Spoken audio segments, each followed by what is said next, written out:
శ్రీ గురుభ్యో నమః శ్రీమాత్రే నమః మ్యాక్స్ టీవీ భక్తి ఛానల్ ప్రేక్షకులందరికీ నమస్కారం. అందరికీ స్వాగతం. శివరాత్రి ఎలా వచ్చింది, ఎలా ఆ పండుగని చేసుకుంటాం, విధి విధానాలు. శివరాత్రి లింగ ఉద్భవ కాలం, ఆ కాలాన్నే మనం శివరాత్రిగా చేసుకుంటాం. రాత్రి అనేది ఏంటిది అంటే మనలో ఉన్న అజ్ఞానపు చీకట్లను తొలగించి వేసి జ్ఞానం అనే వెలుతురునిచ్చేది. ఆ రాత్రి అంతా అజ్ఞానం, తెల్లవారితే జ్ఞానం. చతుర్దశి మనకు మాఘమాసం చతుర్దశి అర్ధరాత్రి 12 గంటలకి ఉన్న తిథిని, ఏ తిథి అయితే ఉంటుందో మనం ఆ రోజు శివరాత్రిగా చేసుకుంటాం. అయితే శివరాత్రి లింగ ఉద్భవ కాలం అంటే అందరికీ ప్రతి సంవత్సరం చెప్తున్నా కదని, కాబట్టి కొత్తగా చెప్పాల్సిన అవసరం లేదు. శివరాత్రి జన్మకో శివరాత్రి అని కూడా అంటూ ఉంటారు. శివరాత్రి పూజా విధానం ఒక్కసారి జన్మలో చేసిన చాలు, మనలో సద్బుద్ధిని కలిగిస్తుంది, మనలో జ్ఞానాన్ని కలిగిస్తుంది అని సామెతగా కూడా చెప్పారు.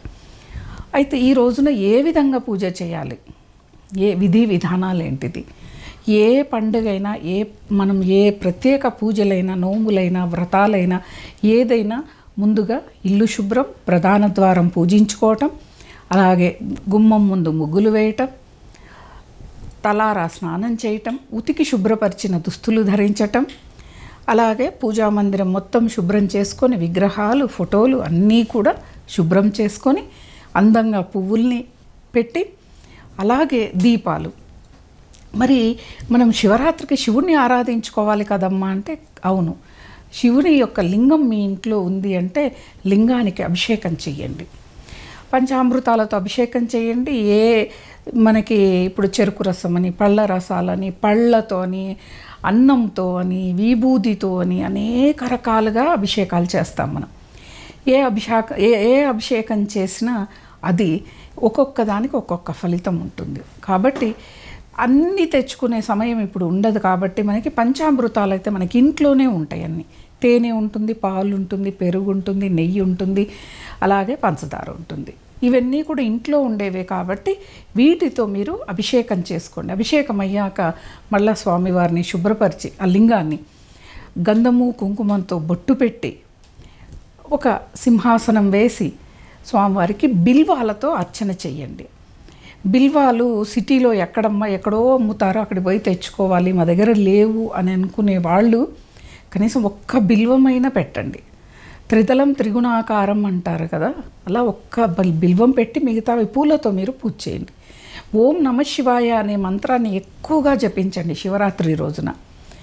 ఏ అష్టోత్తరాలు, ఏ సహస్రనామాలు ఏవి చదవడం రాదన్న వాళ్ళు ఓం నమః శివాయ. అయితే ఇక్కడ కొన్ని ఇప్పుడు ఈ సాఫ్ట్వేర్ కంపెనీలు, ప్రైవేట్ కంపెనీలకి శివరాత్రి రోజు కూడా సెలవు ఉండదు, వాళ్ళకి వర్కింగ్ డే ఉంటుంది. మరి వాళ్ళ పరిస్థితి ఏంటిది అంటే ఉదయాన్నే లేచి వాళ్ళు ఇళ్ళంతా శుభ్రం చేసుకొని నేను చెప్పిన విధి విధానాల్ని ఆచరించి అభిషేకం చేసుకొని స్వామివారికి ప్రసాదం పెట్టి, మీరేమో ఆ రోజు ఉపవాసం ఉండక్కర్లేదు, ఎందుకంటే బయటికి వెళ్తూ ఉన్నారు. వెళ్ళినప్పుడు ఏంటిదంటే శరీరం కష్టపడుతుంది, జఠరాగ్ని ఎక్కువగా పనిచేస్తుంది, ఆకలి ఎక్కువగా వేస్తుంది, మీరు వర్క్ చేయలేరు, కళ్ళు తిరగొచ్చు, మైగ్రేన్ లాంటిది వాళ్ళు ఉన్న వాళ్ళైతే అనారోగ్య సమస్యలను ఇంకా ఇబ్బంది పడతారు. వెల్లుల్లి, ఉల్లి ఈ రెండూ తినకుండా, అన్నం తినకుండా మీరు ఆహారం తీసుకోవచ్చు. ఉప్మా అందులో ఉల్లిపాయ వేసుకోకుండా చేసుకోవచ్చు.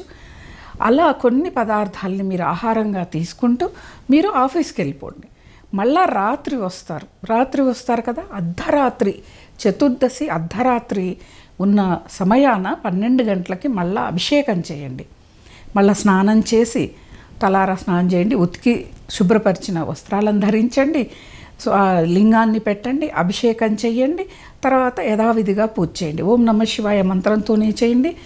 అయిపోయిన తర్వాత మీకు ఇంకా బాగా ఓపిక ఉంది, లింగాష్టకం, విశ్వనాథాష్టకం, అలాగే బిల్వాష్టకం, ఇలా అన్ని రకాలు ఉన్నాయి కదా. రావణుడు స్తుతించిన తాండవ స్తోత్రం అవన్నీ కూడా చదవండి. ఇవన్నీ చదివే ఓపిక లేదు, మీరు ప్లే చేసుకోండి, యూట్యూబ్లో ప్లే చేసుకొని విన్నా కూడా అదే ఫలితం వస్తుంది. ఉపవాసం సరే, ఇంట్లో ఉన్నవాళ్ళు ఉపవాసం ఎలా చేయాలి అనేది కూడా అందరికీ సందేహమే. అసలు ఎవరు ఉపవాసం చేయాలనేది కూడా సందేహమే. ఎన్ని శివరాత్రులు జరిగిపోని, ఎన్ని సంవత్సరాలు అయిపోని, పూజా విధానం దగ్గర సందేహాలు, ఉపవాసం దగ్గర సందేహాలు, జాగరణ దగ్గర కూడా సందేహాలు మనకి వస్తూనే ఉంటాయి. ఎవరికైనా వస్తాయి, రావు అనేది కాదు, రావాలి. సందేహం, భక్తి ఉంటే సందేహం వస్తుందన్నమాట. అయితే శివరాత్రి రోజున పళ్ళు పాలు సాత్వికాహారం తీసుకుంటూ ఉపవాసం చేయాలి. కఠిన ఉపవాసం చేయకూడదు. కొంతమందికి ఏంటిదంటే బలంగా చిన్నప్పటి నుంచి నాటుకొని పోయి ఉంటుంది. నీళ్లు కూడా తాగేవాళ్ళు కాదు, మా అమ్మ వాళ్ళు మా నాన్నమ్మ వాళ్ళని అలాగే ఉంటారు. కానీ మనం తీసుకునే ఆహారము, మన యొక్క అలవాట్లు, మన యొక్క విధి విధానాలన్నీ కూడా పెద్దవాళ్ళకి మనకి చాలా తేడా ఉంది. కాబట్టి ఆరోగ్య సమస్యలు చాలా వస్తాయి. కఠిన ఉపవాసం చేస్తే తలనొస్తుంది. అలాగే అసిడిటీ, కడుపులో అసిడిటీ పెరిగిపోతుంది, గ్యాస్ ఫామ్ అవుతుంది. మైగ్రేన్ కానీ లేదా మనకి సైనసైటిస్ కానీ, షుగర్ కానీ, థైరాయిడ్ కానీ, బీపీ కానీ ఇలా ఉన్నవాళ్ళు అస్సలు ఉపవాసం చేయకూడదు. అలాగే మరి ఎవరెవరు చేయకూడదు ఇంకా చెప్పండి ఈ అనారోగ్య సమస్యలు? ఇంకా ఏంటిది అంటే మనం వృద్ధులు, మంచంలో ఉన్న వాళ్ళు ఉపవాసం చేయవద్దు. వాళ్ళు తలారా స్నానం చేసి నమశివాయ మంత్రాన్ని చెప్పుకుంటే చాలు. ఆ రోజంతా శివ కథలు వినటం, శివుడి గురించిన భజనలు వినటం, చెయ్యటం ఇలాంటివి చేయవచ్చు. మళ్ళా గర్భవతులు చేయకూడదు ఉపవాసం. వాళ్ళు ఆ రోజు ఉల్లి వెల్లుల్లి అన్నంకి సంబంధించినవి తినకుండా ఏదైనా ఉప్మా లాంటిది, పూరీలు కానీ, లేదు అసలు ఇవన్నీ చేసుకునే ఓపిక లేదా, మీరు అన్నం తినేయండి, ఏం ఇక్కడ భగవంతుడికి తెలియదా ఒక బిడ్డను మోస్తున్న తల్లి తనకి చాలా శక్తి ఎక్కువ అవసరం అని. అలాగే చంటి బిడ్డలకు పాలిచ్చే తల్లులు కూడా ఉపవాసం చేయకూడదు. మరుసటి రోజు పిల్లలకు పాలు తక్కువ అవుతాయి, వాళ్ళు చాలా ఏడుస్తారు. మరీ నెలల పిల్లలైతే చాలా ఇబ్బంది పడతారు, వాళ్ళు కూడా ఉపవాసం చేయకూడదు. ఉద్యోగస్తులు కూడా నేను చెప్తున్నాను కదా, ఉద్యోగస్తులు కూడా ఏదో కొంతన్నా తిని వెళ్ళండి. బయటికి వెళ్ళేటప్పుడు చాలా శ్రమకు ఓర్వాల్సి వస్తుంది. ఇలా ఉపవాసం చేయండి. ఉపవాసం చేయటం వల్ల ఏంటిదంటే అనారోగ్య సమస్యలు దూరం అవుతాయి. ఎలా?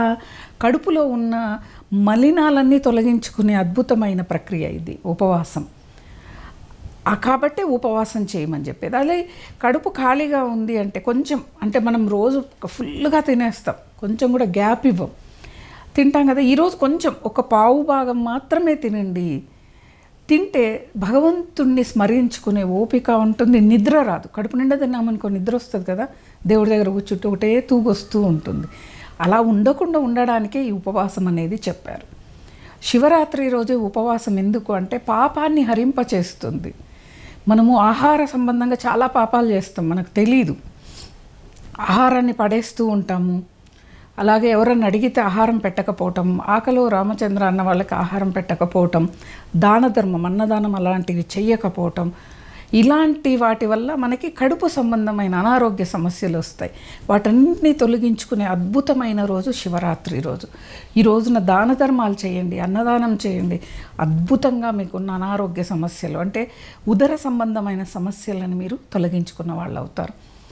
శివుడి విగ్రహం లేకపోతే మేమేం చేయాలమ్మా, మాకు లింగం లేదు, శివలింగం లేదు, ఫోటో ఉంది, మాకు అదే మా ఆచారము అన్నారనుకోండి, ఆ ఫోటోని అందంగా తుడిచి బొట్లు పెట్టి పూలమాలలు వేసి దేవుడి దగ్గర ఇరువైపులా దీపాలు పెట్టండి, తాంబూలం పెట్టండి, ప్రసాదం పెట్టి మీరు కళ్ళు మూసుకొని ఒక 5 నిమిషాలు ధ్యానం చేయండి. లింగానికి మీరు అభిషేకం చేస్తున్నట్లుగా, పూజ చేస్తున్నట్లుగా ధ్యానం చేసి తర్వాత లింగాష్టకం, బిల్వాష్టకం, విశ్వనాథాష్టకం ఇలాంటివన్నీ ఉన్నాయి కదా, ఇవన్నీ కూడా చదువుకోండి. అదే ఫలితం వస్తుంది. భగవంతుడు అభిషేకం చేయలేదని కోపించడు, మీరు భావన చేశారు మీరు చేసినట్లుగా. అలా మీకు శివరాత్రి యొక్క పూజా ఫలితం అనేది పూర్తిగా అందుకుంటారు. అయితే శివాలయాలకు వెళ్ళాలా? కొన్ని ఆలయాల్లో అభిషేకాలు సామూహికంగా చేస్తూ ఉంటారు. నేను అందరికీ చెప్పేది చెయ్యొద్దు అనట్లేదు. సో మనము వెళ్ళి చెయ్యండి, భక్తితో చెయ్యండి. కానీ అందరూ వెళ్ళటం వల్ల ఫుల్ క్రౌడు, గంటలు నిలబడ్డము, పిల్లలు ఇబ్బంది పడటం, పెద్దవాళ్ళు ఇంట్లో ఉన్న వాళ్ళు ఇబ్బంది పడడం, ఇవన్నీ జరుగుతూ ఉంటాయి. కాబట్టి ఇంట్లో లింగం ఉంటే శుభ్రంగా ఇంట్లో అభిషేకం చేసుకోండి. భగవంతుడు ఎక్కడైనా కూడా మీ భక్తిని స్వీకరిస్తాడు. స్వస్తి.